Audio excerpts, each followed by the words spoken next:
Hey, what's up? You're watching The Sit Down. I'm DJ Sixsmith. Baby Shark's big show coming to Nickelodeon. Kimiko, Glenn, Luke, Youngblood. What's going on? How you both doing?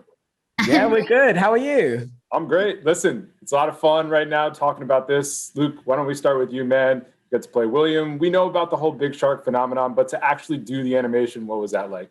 It was or it is, because we're still working on it, so cool. I mean, being part of a universe that is gigantic and that every single person on the planet knows about already, and just get to expand on that story is really great, because like the writing, the music, it's just everything has been elevated. So it's just a pleasure to work with Kimiko and the rest of our fantastic cast. Kimiko, I'll go to you here. You've done some super serious stuff. This is obviously quite different than that. People know Baby Shark. You get to put your own spin on it. What was the coolest part of the experience for you so far? What's the coolest part? I mean, the entire thing is so cool. I'm honestly so grateful to be here.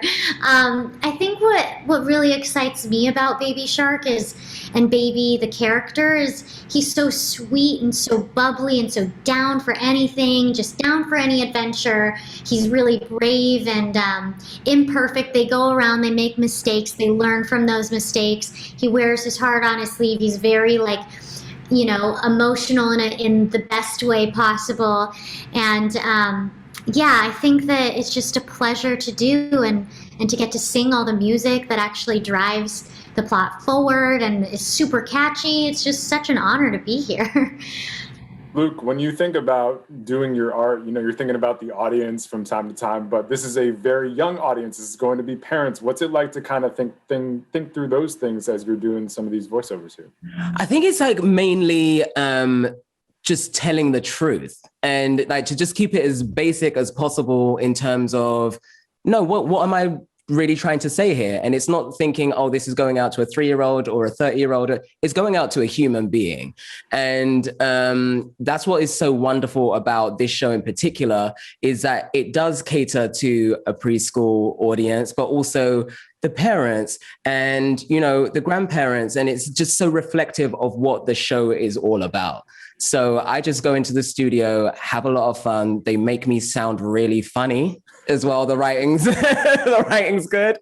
So yeah, it's just so cool to be able to just tell these wonderful stories and teach kids stuff, man. I love that. Yeah, that's really cool. Kimiko, Luke kind of hit on it, but there's all these different moving parts to a production like this. There's all these people involved. What was most surprising about the experience? What was the most surprising part? I mean, I don't know. I think Maybe. surprising that I am having the time of my life. I don't know. I have fun doing voiceovers, but we do this every single week, sometimes twice a week, and I'm always so excited to go in and do it. And it feels very much a part of me, and a part of me that I finally get to just express. It brings out my inner child, and that when I end the sessions, I leave with this great feeling of good energy and good childish, playful energy. And I guess that is something that surprises me about this experience. It actually gives me, as Kimiko, 31-year-old Kimiko, a really good energy to leave with at the end of the day. Good vibes all around, that's for sure. Yeah. I think we could all use a little bit of that at this point in our lives. Absolutely. Right?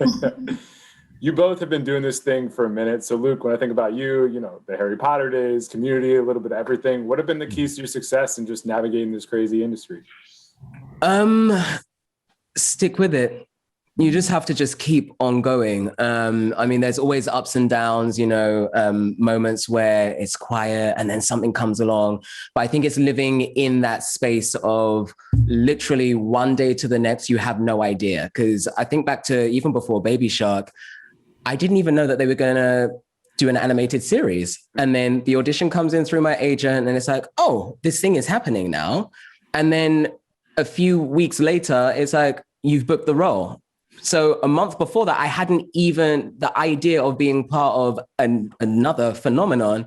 Luckily, thankfully, it's just always so exciting. And the job is continuously changing, which which is so enjoyable. You just got to keep going. Good way to put it. Go ahead, Kimiko. Yeah, I wanted to piggyback off that because it's so true. Stick with it. I mean, I always say persistence is key. It takes a really long while for people to start to trust you, or to, establish yourself. So it's not about like not, putting your best foot forward. It's just, people need to know who you are. But yeah, also with the day-to-day thing, I mean, I remember I got an audition for Orange is the New Black. I auditioned and then the next day I got it. And then my entire life was changed. It was like there was no callback. It was just I went to an audition and I got it. And then the next day I was on set. And it can sometimes move that quickly and be that crazy. So I guess that's what I'd say. You two have established yourselves and really looking forward to this one. Luke, Kimiko, nice to meet you both. Congratulations. And we'll talk to you down the road, all right?